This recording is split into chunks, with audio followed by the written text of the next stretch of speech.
Welcome to the warriors of English. This is Pankaj Ojha. दोस्तों लेकर आ गया हूँ LT ग्रेड, TGT, PGT के लिए मोस्ट इंपॉर्टेंट क्वेश्चंस। यहाँ से क्वेश्चन आएंगे आपके LT ग्रेड में, यहाँ से क्वेश्चन आएंगे आपके TGT में, PGT में, GIC लेक्चरर में।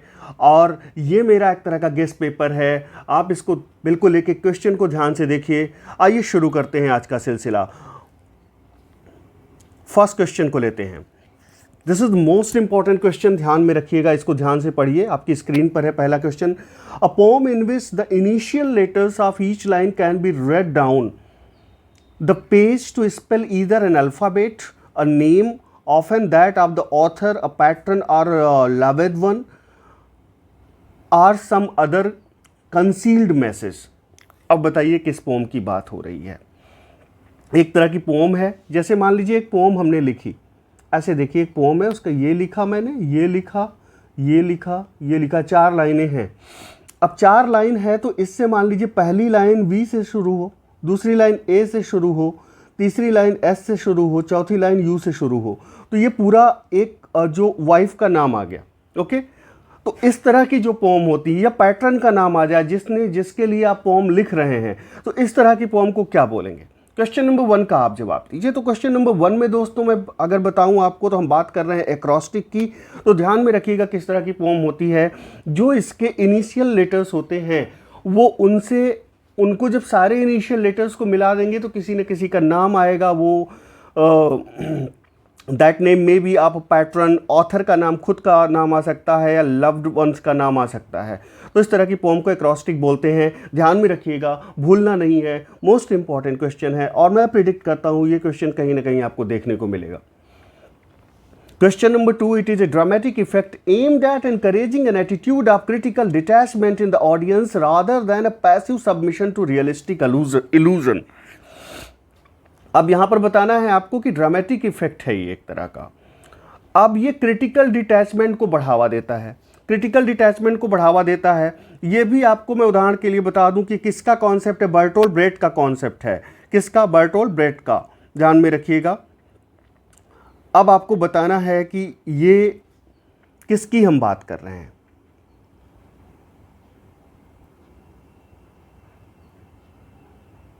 बर्टोल्ट ब्रेट ने 2 सिद्धांत दिए। बर्टोल्ट ब्रेट ने एक अलियनेशन इफेक्ट दिया, एक अफेक्टिव फैलेसी दी। उन्होंने और भी सिद्धांत दिए, अभी 2 की हम बात करेंगे। अलियनेशन इफेक्ट क्या होता है? अलियनेशन इफेक्ट का उद्देश्य, जिसे स्ट्रेंजमेंट इफेक्ट भी कहते हैं, अलियनेशन इफेक्ट को और क्या कहते हैं? स्ट्रेंजमेंट इफेक्ट भी कहते हैं। ध्यान में रखिएगा, स्ट्रेंजमेंट इफेक्ट, स्ट्रेंजमेंट इफेक्ट भी बोलते हैं, इसको नोट कर लीजिएगा। और क्या बोलते हैं इसे? डिस्टेंसिंग इफेक्ट भी बोलते हैं। क्या बोलेंगे? Distancing effect, estrangement effect, distancing effect, alienation effect, ये सब। इसका उद्देश्य क्या होता है कि मान लीजिए कोई मूवी चल रही है, मान लीजिए अभी वैक्सीन वॉर मूवी आई, आप देखने गए, उसमें बार बार कोई चीज़ ऐसी प्रेजेंट की जाए जो आपको रिमाइंड कराए कि काल्पनिक मूवी है। कहने का मतलब जो आपका इमोशनल अटैचमेंट ना होने पाए, इसका ध्यान रखें, आप बिल्कुल उसमें खो ना जाएं, इसका ध्यान रखें।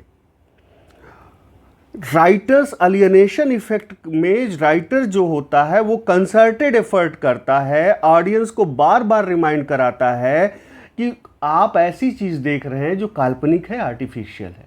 ओके, ये ध्यान में रखिए। तो अलियनेशन इफेक्ट जो है वो, उसका उद्देश्य यही होता है कि आप किसी वर्क को भावावेश में आके जज ना करें, भावना में आके आप किसी वर्क को जज ना करें, किसी फिल्म को जज ना करें, किसी पोम को जज ना करें। जैसे सपोज कोई पोम काऊ के बारे में है, ओके, और काऊ वो मर रही है, तो उस पर जो पोम लिखी गई है, जस्ट बिकॉज आपकी इमोशंस अराउज होती हैं, उस आधार पर पोम अच्छी नहीं हो सकती। ओके, या किसी भी टॉपिक के बारे में, किसी भी एनिमल के बारे में, किसी भी व्यक्ति के बारे में, just because you are getting emotional after reading the poem, after watching the movie, वो बेस नहीं हो सकता। उस आधार पे आप नहीं कह सकते कि वो मूवी अच्छी है। ठीक है, तो अलियनेशन इफेक्ट जो भावनात्मक रूप से एक दूरी पैदा करता है, अलियनेशन इफेक्ट, और इसके लिए प्रयास कौन करता है? जो ऑथर होता है, जो पोएट होता है या जो फिल्म का डायरेक्टर होता है वो प्रयास करता है कि आपको जो इमोशनली डिटैच रखा जाए बार बार रिमाइंड करा के, तो उसे अलियनेशन इफेक्ट कहते हैं। बर्टोल्ट ब्रेट का ही ये कॉन्सेप्ट है, अफेक्टिव फैलेसी, अलियनेशन इफेक्ट। तो यहाँ पर आपका जवाब क्या हो जाएगा, अलियनेशन इफेक्ट। क्या होता है फिर से देख लीजिए, ड्रामेटिक इफेक्ट है और इनकरेज करता है क्रिटिकल डिटैचमेंट को। इसका उद्देश्य क्या होता है, आप डिटैच्ड रहें। Okay, Question number 3, the misplacing of any person, thing, custom or event outside its proper historical time. How many times I've asked this question? Even I don't remember many times because this question is the most important, most critical one. कई बार कई तरह से पूछा जाता है। Misplace किया जाता है किसी पर्सन को, चीज़ को, कस्टम को, इवेंट को outside it's proper historical times. मान लीजिए कोई हिस्टोरिकल नॉवेल लिखा जा रहा है, हिस्टोरिकल प्ले लिखा जा रहा है, हिस्टोरिकल मूवी लिखी जा रही है। मैंने कई बार उदाहरण दिया है, सपोज रामायण बन रही है, जैसे अभी बनी थी आदि पुरुष, उसमें बहुत सारी चीज़ें ऐसी दिखाई गई जो कि रामायण के समय में थी ही नहीं। तो मिसप्लेस जब कर दिया जाता है, रावण को जैसे दिखा दिया गया उस तरह रावण हुआ ही नहीं, जिस तरह राम को दिखा दिया गया उस तरह राम कभी थे ही नहीं। ओके, तो ये क्या हो जाता है, फिर अनैक्रोनिज्म हो जाता है।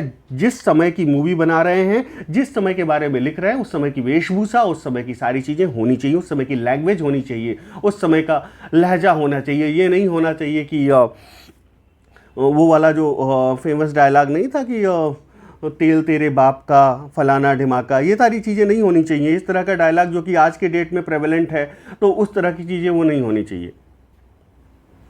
Okay, I hope it is understood. Question number 4 पर आते हैं दोस्तों। अलिटरेशन को और किस नाम से जाना जाता है, ये भी एक बार मैंने पूछा हुआ है किसी ड्रिल में, मुझे याद नहीं है। Head rhyme, initial rhyme, slant rhyme, both A and B. आपको जवाब देना है। क्वेश्चन नंबर 4 की बात करें दोस्तों, तो क्वेश्चन नंबर 4 में बोथ ए एंड बी हो जाएगा। आप बिल्कुल नहीं भूलिएगा कि अलिटरेशन जो है, अलिटरेशन को हेड राइम और इनिशियल राइम के नाम से भी जाना जाता है। और दोस्तों ये तैयारी आपको जो ये ड्रिल 1 से जो चल रही है, it will be equally beneficial to you in LT grade, TGT, PGT. LT grade के क्वेश्चंस को भी सिग्निफिकेंट अमाउंट में यहाँ पर डाले गए हैं। और मैं बता दूँ, आप हमारे यहाँ इस समय अगर हमारा ऐप डाउनलोड करते हैं, नीचे लिंक दिया हुआ है, डिस्क्रिप्शन में मैं लिंक दे देता हूं, आप वहां पर जाके ऐप डाउनलोड कीजिए। और इस समय अगर आप अप्लाई करते हैं, डाउनलोड करते हैं और परचेज करना चाहते हैं, आप कूपन कोड अप्लाई कीजिए WASU70 and you will get 70% का भारी छूट आपको मिलेगी। इस समय सिर्फ कुछ दिनों के लिए है, बाद में बदल जाए तो मत कहिएगा सर आपने वीडियो में बताया था, क्योंकि इट इज़ टेम्परेरी, क्योंकि इतनी भारी छूट देना हरदम के लिए पॉसिबल नहीं है। तो आप बिल्कुल जाकर हमारे कोर्सेज परचेज कर सकते हैं, जहां पर एलटी ग्रेड में। अच्छा, बहुत सारे लोग कहते हैं सर अभी सिलेबस ही बदल गया, आप क्या पढ़ा रहे हैं। भैया सिलेबस कभी नहीं बदलेगा। एलटी ग्रेड में जो राइटर्स हैं, आप समझ लीजिए जॉन मिल्टन हैं जो पढ़ाए जा चुके हैं, John Donne, Alexander pope, Thomas Gray, ये सारे, शैली, कीट्स, टेनिसन, ब्राउनिंग, अर्नॉल्ड, ये बदल जाएंगे, यही सब आएंगे। वो नेचर ऑफ अपॉइंटमेंट में बदलाव कर सकते हैं, कैसे सिलेक्शन लेते हैं, 2 पेपर कर दें, हो सकता है अभी नोटिफिकेशन नहीं आया है। लेकिन ये ध्यान रखिए, जितने राइटर्स प्रेस्क्राइब्ड है एलटी ग्रेड में, उसी में से 19-20 का फर्क हो सकता है। इसलिए इतने ज़्यादा राइटर्स हैं, आप अपनी तैयारी को पीछे मत कीजिए, तैयारी करते रहिए। मुश्किल से 1 से 1.5 महीने, मैं मैक्सिमम बता रहा हूँ, 1 से 1.5 महीने में विज्ञापन आ जाएगा। ये मैंने मैक्सिमम बताया, हो सकता है 15 दिन में ही आ जाए, हो सकता है 10 दिन में ही आ जाए। तो ये विज्ञापन आ जाएगा, एडवर्टीजमेंट आ जाएगा। और जितने राइटर्स हैं, चाहे वो प्रोज एंड फिक्शन वाले हों, बेकन हो, जोसेफ एडिसन हो, रिचर्ड स्टील हो, लैम्ब हो, ओके, E.W. ल्यूकास हो, ये सारी चीज़ें जो कि आपको पढ़ाई जा चुकी हैं हमारे यहाँ। नॉवेल जो फिक्शन है वो पढ़ाया जाएगा, अभी उसमें से कुछ बचे हुए हैं। कहने का मतलब कॉम्प्रिहेंसिवली एलटी ग्रेड का इतना बड़ा सिलेबस कोई और कवर ही नहीं किया आज तक, अभी तक कोई नहीं कवर किया है। They will give you objective type questions only. तो इसके लिए आप अभी से तैयार रहिए। If you really want to get a job, get a good government job, और जीआईसी लेक्चरर में भी लगभग यही सब कुछ है। तो आप बिल्कुल अपनी तैयारी को किसी के कहने पर मत आइए कि अभी तो आया ही नहीं, सिलेबस आ जाए तब हम तैयारी करेंगे। इस सब चीज़ों में आप पीछे हो जाएंगे। टीजीटी, लोग आईएएस की तैयारी कर सकते हैं, लोग आईआईटी की तैयारी कर सकते हैं, लोग मेडिकल की तैयारी कर सकते हैं, आप टीजीटी और एलटी के साथ में तैयारी नहीं कर सकते।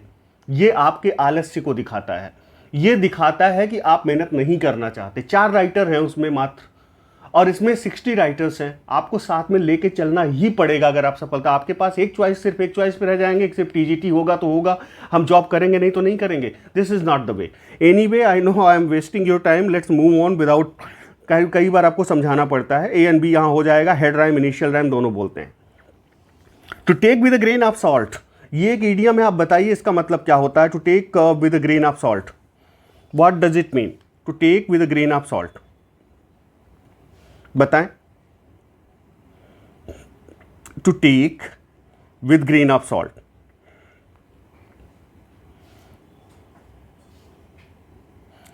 Respond immediately.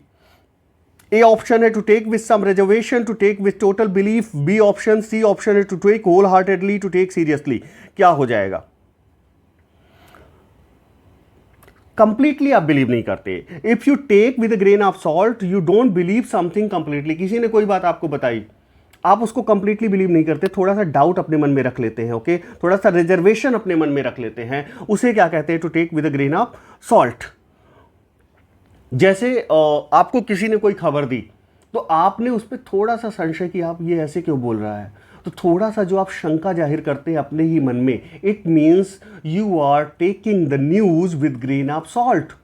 ओके, आपको बताया गया कि नहीं आज छुट्टी है, आज हॉलीडे है आपके स्कूल में, you are a teacher and आपको बताया गया, तो आपको लगा कोई फेस्टिवल ही नहीं है, क्यों ये कह रहा है छुट्टी है। You took the news with a grain of salt, ऐसे यूज करिए। To keep one set, next question, to keep one set, question number 6। Question number 6 का जवाब दीजिए। क्वेश्चन नंबर 6 की बात करें दोस्तों, तो टू कीप काम हो जाएगा। If you are keeping your head even in the adverse circumstances, he always keeps his head. ऐसे यूज कीजिए कि बुरी सी बुरी परिस्थिति में भी he always keeps his head, always remains calm, always remains composed. Equanimity को वो मेंटेन करता है। देखिए कितने वर्ड हो गए, काम, कंपोज्ड, इक्वानिमिटी, ओके, और टू कीप वंस हेड तो होता ही है। अ स्नेक इन द ग्रास, ये बहुत बार पूछा गया है, कई बार लोग कंफ्यूज भी होते हैं। आप बताइए, secret or hidden enemy, unforeseen happening, unrecognisable danger, unreliable person. Question number 7 को रिस्पॉन्ड करना है। क्वेश्चन नंबर 7 की बात करें तो अनरिकॉग्नाइजेबल डेंजर, ये यहां पर हो जाएगा। ठीक है, बहुत सारे लोग ए पर भी आर्ग्यू कर सकते हैं, लेकिन मैं उनसे कहूंगा अगर ए और सी दोनों दिया हुआ है, जो सी ऑप्शन है, तो सी ऑप्शन पे क्लिक करें। It is evident from the minister's statement that heads will roll. यहां पर ये देखिए, heads will roll, what do you mean by heads will roll? ये निश्चित है कि जो मिनिस्टर जो है उनके स्टेटमेंट से पता चल गया कि कुछ हेड्स रोल करेंगे, कुछ सर हिलेंगे। तो ये जो इंग्लिश में एक इडियम है हेड्स विल रोल, इसका क्या मतलब होता है? Government will change, transfer will take place, dismissals will occur, heads of department will have to repent. आप बताइए क्वेश्चन नंबर 8। क्वेश्चन नंबर 8 की अगर बात करें दोस्तों, तो यहां पर सी जवाब देने वाले सबके सब सही, डिसमिसल्स विल अकर। ओके, कोई घटना हुई है, कोई बुरी घटना हुई है, now the heads will roll, it means कुछ लोगों को डिसमिस किया जाएगा, कुछ लोगों को बर्खास्त कर दिया जाएगा। Heads will roll, okay, means suppose if any happening, if any incident happens, ये आपने सुना होगा कि कई बार जो उन लोगों को हटा दिया जाता है, डीएम हो गए, एसडीएम हो गए, उन लोगों को, सो इफ एनी, सपोज ऐसे इसको यूज करें, if riots happen in the city many heads will roll. अगर दंगा होता है शहर में तो मेनी हेड्स विल रोल, बहुत सारे लोगों को डिसमिस किया जाएगा, बहुत सारे अधिकारियों को डिसमिस किया जाएगा, ऐसे यूज होता है। He has such a nature that he must have a finger in every pie. Finger in every pie का मतलब आपको बताना है, have a finger in every pie। ये बताइए, उसका ऐसा नेचर है कि he must have a finger in every pie। बताइए, have a finger in every pie का मतलब क्या होगा? विकल्प आपके सामने है, do things with his own hands, help everyone in need, meddle in every affair, dominate everybody else. Question number 9 का जवाब दीजिए। क्वेश्चन नंबर 9 की बात करें दोस्तों, तो यहाँ पर मेडल इन एवरी अफेयर जवाब हो जाएगा आपका। मेडल हर चीज में ही हस्तक्षेप करता है, उसका ऐसा नेचर है। Suppose 3 peoples are talking, he will interfere, he will have a finger in every pie. Okay, हर चीज में ही उसे मेडल करना है। He will, suppose anything is happening, he will have a finger in every pie. ऐसे use कीजिए, कोई भी चीज हो रही है वो हर चीज में ही मेडल करेगा, हर एक घटना में मेडल करेगा, मतलब हस्तक्षेप करेगा। What is first line of the poem Algerian country churchyard? The easiest question but most important one. पहली लाइन क्या है Algerian country churchyard की? Question number 10, the breezy call of incense breathing morn, The curfew tolls the knell of parting day, for from the madding crowd's ignoble strife, the bosom of his father and his God. Question number 10 की बात करें दोस्तों, तो question number 10 में B जवाब देने वाले सबके सब सही है। The curfew tolls the knell of parting day. कौन सा फिगर आप स्पीच है, कमेंट में ज़रूर बताइएगा। आप लोग कमेंट में जवाब क्यों नहीं देते हैं? कम से कम 2 लोगों को यार शेयर कर दीजिए वीडियो, मेरा उत्साह बना रहेगा। वीडियो को शेयर कीजिए, ज़्यादा से ज़्यादा शेयर कीजिए। हालांकि आप लोगों ने शेयर किया है, व्यूज़ बढ़े हुए हैं, मैंने बार बार कहा है, आपने शेयर भी किया, और जो लोग शेयर करते हैं उनको मेरी तरफ से बहुत बहुत धन्यवाद है। लेकिन फिर भी आप शेयर करना शुरू रखिए, जारी रखिए इसको। और यहाँ पर कौन सी फिगर आप स्पीच है कमेंट में ज़रूर बताइएगा।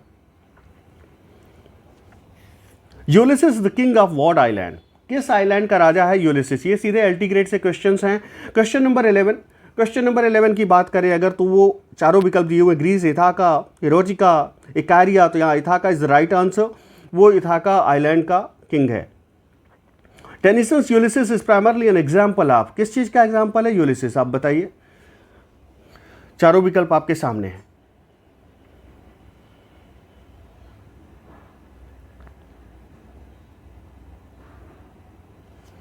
Epic, sonnet, lyric, dramatic monologue, किस चीज़ का एग्जाम्पल है यहाँ पर बताना है आपको। क्वेश्चन नंबर 12, यूलिसिस की अगर बात करें तो वो ड्रामेटिक मोनोलॉग का उदाहरण। ड्रामेटिक मोनोलॉग क्या होता है? अपनी ड्रिल्स में मैंने बार बार सारी फिगर आप स्पीच, आप ये मत कहिए कि सर फिगर आप स्पीच करवा दीजिए या सर आप टर्म करवा दीजिए। सारे टर्म्स जो आपके एग्जामिनेशन में आने हैं खुल के सुन लीजिए आप लोग।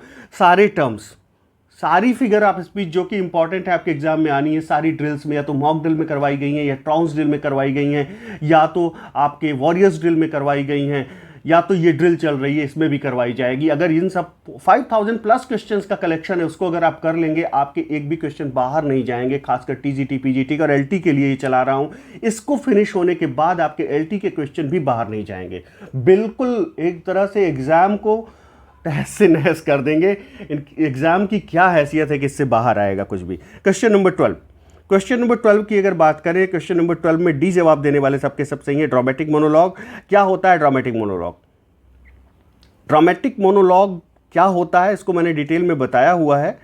अगर आप फिर भी जानना चाहते हैं कि ड्रामेटिक मोनोलॉग क्या होता है तो मैं आपको बता दूं। ड्रामेटिक मोनोलॉग में देखिए क्या होता है, जो ऑथर लिख रहा होता है ना वो नहीं बोलता। सपोज यूलिसिस में टेनिसन नहीं बोल रहे हैं, यूलिसिस में खुद यूलिसिस बोल रहा है। ओके, तो राइट जो पोएट है उसके अलावा जो उसमें एक कैरेक्टर होता है वो बोलता है ड्रामेटिक मोनोलॉग में, ये आप ध्यान में रखिएगा। तो स्पीकर जो होता है वो कौन होता है? ऑथर या पोएट स्पीकर नहीं होता ड्रामेटिक मोनोलॉग का, ये आप ध्यान में रखिएगा। यही चीज़ माय लास्ट डचेज में भी है और लव सॉन्ग अल्फ्रेड जे प्रोफ्रॉक में भी है, ये ध्यान में रखिएगा। इसमें एक साइलेंट लिसनर होगा, एक इमेजिन्ड स्पीकर होगा, जो ऑथर होगा, जो पोएट होगा। जैसे ऑथर यहाँ टेनिसन है, टेनिसन स्पीकर नहीं है इस पोम में, कौन है? यूलिसिस है। तो इमेजिन्ड या हिस्टोरिकल, इमेजिन्ड या तो इमेजिन्ड स्पीकर होगा या तो हिस्टोरिकल होगा। जैसे यूलिसिस का कैरेक्टर हिस्टोरिकल है, हिस्टोरिकल कैरेक्टर होगा जो कि स्पीकर होगा। और लिसनर कैसा होगा? साइलेंट होगा। लिसनर कैसा होगा? इसमें साइलेंट होगा, ये भी ध्यान में रखिएगा। लिसनर साइलेंट होगा, इस चीज़ों को ध्यान में रखिए। ड्रामेटिक मोनोलॉग की बात जब करते हैं हम, बहुत अच्छे से monologue, dramatic monologue, interior monologue, इन सब में डिफरेंस किया गया है, सटल डिफरेंस किया गया है। आप ड्रिल्स को अच्छे से देखिए तो सही। Lyrical ballads ends with Coleridge's Biographia Literaria, Wordsworth's Tintin Abbey, Wordsworth's Intimation of Immortality, Coleridge's Rime of Ancient Mariner। Question number 13 का जवाब दीजिए। क्वेश्चन नंबर 13 की बात करें दोस्तों, तो क्वेश्चन नंबर 13 में बी जवाब देने वाले सबके सब सही है। वर्ड्सवर्थ के टिंटिन अबे से फिनिश होती है, एंड होती है लिरिकल बैलेट्स, ध्यान में रखिएगा। Lyrical ballads ends with Wordsworth Tintin अबे। क्वेश्चन नंबर 13 में बी जवाब देने वाले सबके सब सही हैं। और टिंटिन अबे बहुत इंपॉर्टेंट है टीजीटी के लिए, पीजीटी के लिए, खासकर एलटी ग्रेड और जीआईसी लेक्चरर के लिए। Harry Gill is a poem by, ये बताइए हैरी गिल पोम किसके द्वारा लिखी गई है? Wordsworth, Milton, Shelley, Blake. तो undoubtedly I will go to Wordsworth. Harry Gill is the poem composed by none other than the nature poet Wordsworth. Okay, which line is an example of chiasmus? आपको example chiasmus का उदाहरण बताना है। chiasmus का उदाहरण इसमें कौन है? देखिए, जो एलटी ग्रेड के सिलेबस में प्रेस्क्राइब पोएम्स हैं उनकी लाइंस ली गई हैं। Bold lover never never canst thou kiss leaf fringed legend and happy melodist unwearying beauty is truth truth beauty. तो यहाँ पर दोस्तों डी ऑप्शन सही हो जाएगा। कायस्मस या एंटी मेटाबली के उदाहरण में beauty is truth truth is beauty, ये हो जाएगा एंटी मेटाबली या कायस्मस का उदाहरण। कायस्मस को भी बहुत डिटेल में समझाया गया है। According to Bacon the chief use of studies, मुख्य जो यूज है, महत्व है स्टडी का, क्या ability, ornament, delight, all of the above. Question number 16 का जवाब दीजिए। क्वेश्चन नंबर 16 में डी जवाब देने वाले सही हैं। बेकन के हिसाब से जो चीफ यूज ऑफ स्टडी है एबिलिटी भी है, ऑर्नामेंट का भी काम करती है, डिलाइट का भी काम करती है। उन्होंने समझाया है कैसे ये सारा काम करती है।